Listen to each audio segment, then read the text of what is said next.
Beleza, pessoal? Seguinte, vamos continuar aqui trabalhando com esse negócio de usar displays e tudo. E vamos mudar um pouquinho o hardware aqui.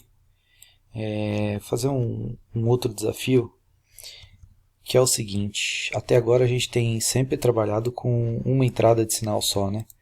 Então vamos ver o que a gente precisa mudar no nosso programa para colocar uma segunda entrada. Ou seja, eu vou colocar por enquanto ainda um segundo botão, né? Mas isso já vai ser o suficiente para mudar bastante coisa, tanto no nosso, especialmente no nosso software, né? Então é o seguinte, eu estou deixando aqui, liberei um pouquinho de espaço aqui para colocar um outro botão aqui para a gente poder usar como uma segunda entrada. Então vamos lá, vou pegar o botão aqui,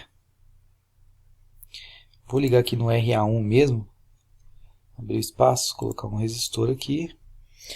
O botão mais e o botão menos ele faz o componente girar, né? Então às vezes ele vem na posição errada aí, é só apertar o mais que ele gira, o mais ou menos, né? Um vai para o sentido horário, outro para o anti-horário. Que mais que eu preciso aqui? Power aqui em cima. Então seguindo a mesma lógica que a gente já vinha montando antes, né? Quer dizer, o botão quando não estiver pressionado ele vai jogar nível lógico alto na entrada do pino, então vai estar sempre em 1. Quando alguém vier apertar o botão aqui ele vai jogar 0. Então, para a gente saber se o botão foi pressionado, a gente precisa verificar se ele está com nível lógico baixo aqui na entrada do pino. Beleza, hardware muda só isso. Agora a gente tem dois botões.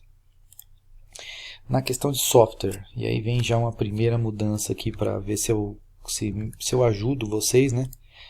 Que é o seguinte, eu mudei a tela aqui para ficar o fundo preto, que aí eu acho que dá um destaque maior no vídeo. Eu percebi nas gravações que ele fica muito claro, fica bem branquinho.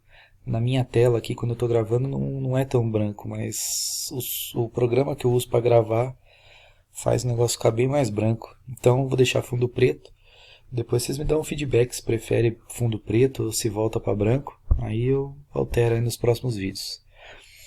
Mas é o seguinte, já que eu incluí um botão aqui no meu RA1, o meu TRIS-A precisa mudar, né? Eu preciso avisar ele que aquele pino ali agora é um pino de entrada. Então, 1, 2, 3, 4, 5, 6, 7 e 8. Então, o meu pino do porte A, o pino 1, ele agora passa a ser uma entrada de um sinal. Beleza. Esse pino também eu vou dar um apelido para ele aqui, né? S-bit. Vou chamar ele de botão 1. Ele está no meu RA1 underline bit ponto e vírgula. Botão, falta um O aqui. O meu outro botão já está até aqui com o nome, né? Que está no RB3. Ele está embaixo, então eu vou chamar ele de botão 2. Aqui ele já está botão, vou só acrescentar o 2 aqui do lado, botão 2. Beleza, e aí vamos para as condições. Então quais são as condições que eu tenho? Quando meu botão 1 estiver em nível lógico baixo, ou seja, quando ele for pressionado, eu quero que na linha 1, na coluna 4, ele apareça aqui, botão 1, e aqui embaixo, vamos pôr na coluna 3, eu quero que apareça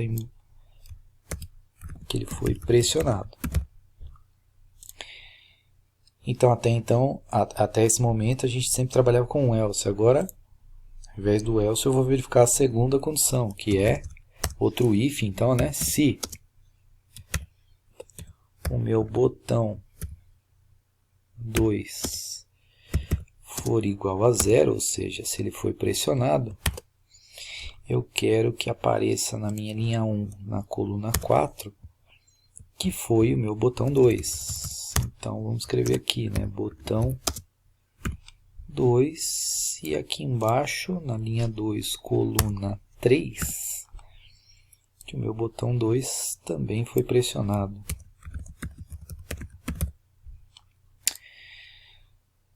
Além disso, também aqui está acendendo o LED verde, né? Esse aqui está acendendo o LED azul, igual já estava. Aqui eu nem estou mudando nada. Só que agora o que acontece? Eu tenho mais alguma condição? Eu tenho mais uma outra condição, né? Que é inclusive a condição inicial do negócio, que é quando if botão 1 for igual a 1, ou seja, se o botão 1 não estiver pressionado, e também o botão 2 igual a 1. Então, que condição é essa, né? Se esse botão não estiver pressionado e o segundo botão também não estiver pressionado. Esse E comercial, vocês podem vir aqui no help do micro C, né? No índice aqui, coloca aqui E comercial duas vezes. Ele vai levar vocês para a parte de operadores lógicos, né? São 3 os operadores lógicos, né?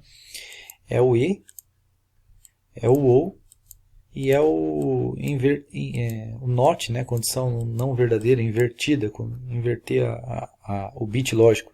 Então, se tiver 0, ele vai entender como 1, se tiver 1, ele vai entender como 0 aqui nesse negação aqui. Nós estamos então trabalhando com a lógica E, né? Então, se esse botão e esse botão, ele vai executar as tarefas que eu vou colocar aqui embaixo para ele. Não coloquei ainda. Inclusive, já vou abrir e fechar a chave aqui. A condição OU ela é importante para se, no caso, eu quisesse ver, né? Se esse botão ou esse outro botão estiver pressionado, executa tal tarefa. Nesse nosso exemplo aqui, usar a condição OU seria extremamente prejudicial, porque eu teria duas condições conflitantes, né? Então, por exemplo, se eu estou olhando aqui, alguém vai lá e pressiona o botão 2. Ele ia ver que esse botão aqui foi pressionado, né? E essa condição, então, seria verdadeira. E, ao mesmo tempo, ele ia ver que essa outra condição aqui também é verdadeira. Ele não saberia qual das duas condições executar. Isso é uma condição conflitante. É o tipo de coisa que a gente deve evitar a todo custo. E é o tipo de coisa também que a gente consegue visualizar com muita clareza quando a gente trabalha, quando a gente monta o fluxograma. Então, daí a importância de trabalhar com o fluxograma direitinho, né? Que ele quebra o nosso galho aí, evitar essas condições conflitantes. Então, aqui, o que eu quero fazer quando nenhum dos dois botões for pressionado? Eu vou até copiar aqui de cima, né? Porque é muito parecido. Então, antes de mais nada, eu vou apagar o meu display. E eu vou colocar aqui, né? Nenhum botão. Então, nenhum botão pressionado. Aqui tem mais ou menos o mesmo tamanho, eu vou deixar os dois começando no mesmo lugar. Então, começando na coluna 3, tanto em cima quanto embaixo. E também eu quero que apague os dois LEDs. Então, no primeiro momento, né, nenhum dos dois aqui botões estarão pressionados. Ele já deve começar nessa condição, apagar os dois LEDs e aparecer essa mensagem no display. E quando eu pressionar um deles aí, ele vai aparecer qual botão que eu pressionei. Vamos compilar, ver se não tem nada errado aqui. Parece que não. Vamos verificar se isso funciona. Então vamos trazer o programa, dar 2 cliques aqui em cima do microcontrolador. Busca onde ficou salvo esse programa, no meu caso está aqui. Dá um OK e dá o play. Vamos ver. Então está aqui, né? Nenhum botão pressionado. Se eu pressionar o primeiro botão, ele vai acender um dos dois LEDs aí e mudar a mensagem lá. Então, de fato, ele acendeu o LED verde, aparece lá que o botão 1 está pressionado.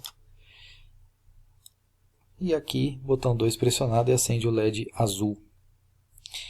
Beleza, pessoal? Então, mudamos já o programa, já estamos verificando 3 condições possíveis e o microcontrolador está respondendo de acordo com cada uma dessas 3 condições.